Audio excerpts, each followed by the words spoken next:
Cuando naces, todo el mundo espera de ti que si tienes vulva, te sientas mujer y te gusten los hombres. Y si tienes pene, te sientas hombre y te gusten las mujeres. Si no es así, entonces perteneces al colectivo LGTB. Y es que este colectivo lo componen las personas lesbianas, gays, transexuales, bisexuales, intersexuales y queers. Pero, ¿desde cuándo existen las personas que hoy denominamos LGTB? Pues bien fácil, desde siempre, desde la misma existencia del ser humano. Aunque, eso sí, en cada época y cultura han sido consideradas socialmente de forma diferente. Pon atención que te voy a contar cómo ha sido esto a lo largo de la historia. Ya verás qué interesante.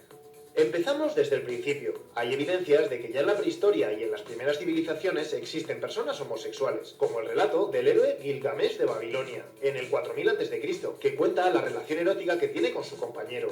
O los manicuros del faraón, en el 2300 a.C., una tumba egipcia que muestra imágenes de dos hombres haciendo vida cotidiana, incluso abrazándose, como en las tumbas de parejas heterosexuales. Casi nada. Pero avancemos mejor hasta más o menos el siglo X a.C., a la antigua Grecia, que ya hay mucha más documentación. Bien, para empezar, tienes que saber que en esta época nadie se define como heterosexual u homosexual. De hecho, esos términos no existen. La sexualidad se vive más allá de todo eso, y se da por hecho que un hombre se va a sentir atraído por mujeres, pero también por hombres. Lo importante no es eso, sino el rol que adopta. Un buen griego debe adoptar el rol activo y dominante. Y una cosa más, cuando mantenga relaciones con otro hombre, este debe ser más joven o de clase social menor, normalmente un esclavo. Si es así, todo está bien. Al revés, está mal visto. Algo muy habitual en esta época es la llamada pederastia, la relación que existe entre un adolescente y un hombre mayor que hace de maestro. Se dedica a su formación y educación y con quien tiene relaciones sexuales. Aunque te sorprenda, entonces está muy normalizado. Pero acuérdate, este siempre debe ser el dominante y este el pasivo. ¿Hasta cuándo? Hasta que el adolescente deja de ser imberbe. A partir de entonces, seguir manteniendo relaciones está mal visto. ¿Y las relaciones homosexuales entre mujeres? Pues no están bien consideradas. Pero una cosa, en el siglo VII a.C., la poetisa Safo escribe unas 12.000 líneas sobre su amor por otras mujeres, en esta isla, la isla de Lesbos, y como sabes, precisamente de ahí proviene el término de lesbiana.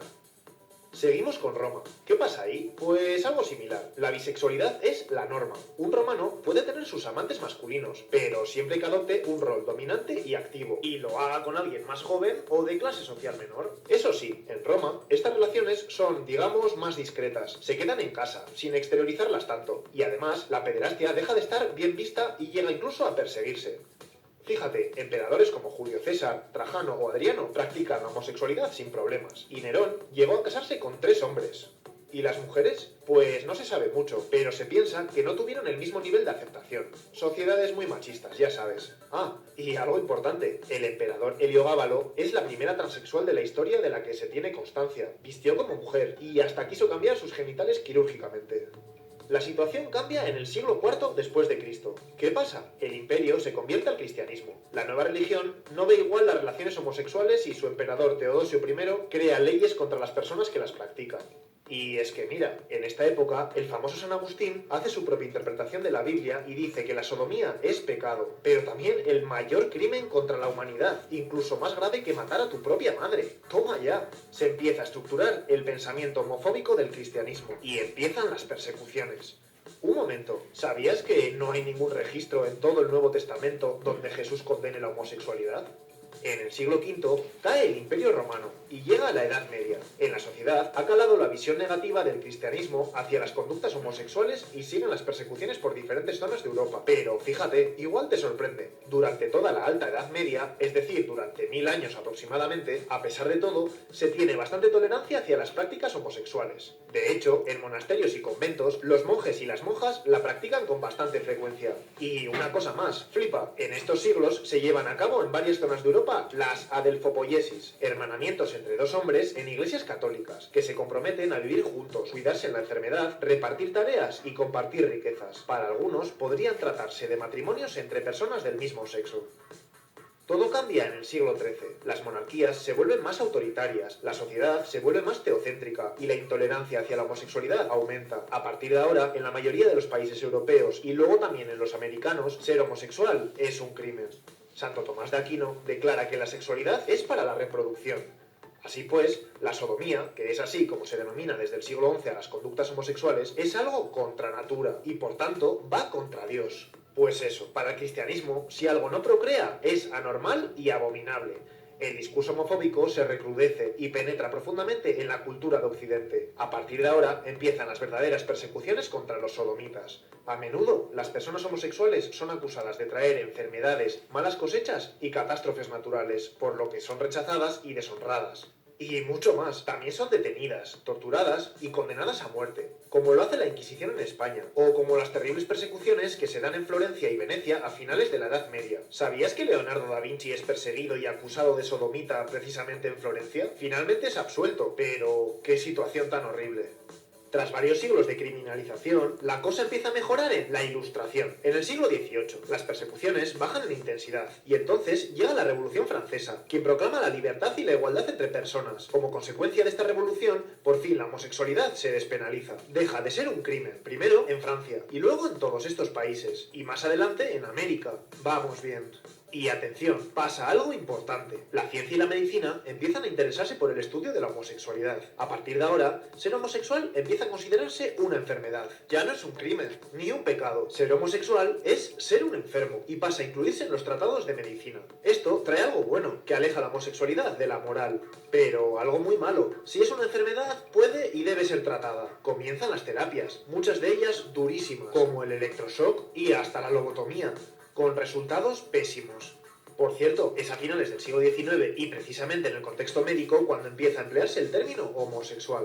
En estos países la homosexualidad ha dejado de ser ilegal, pero en el resto de países europeos, pues aquí sigue siendo un delito. Y en algunos países como Inglaterra, las leyes contra quien la practica incluso se recrudecen, especialmente contra las mujeres, a las cuales se les realiza la ablación. Madre mía. En Alemania se aprueba el famoso artículo 175 del Código Penal, que castiga las relaciones homosexuales masculinas. Y es precisamente en este país, contra ese artículo, donde empieza el movimiento homosexual. El movimiento a favor de sus derechos y la reivindicación de que las relaciones homosexuales son algo natural.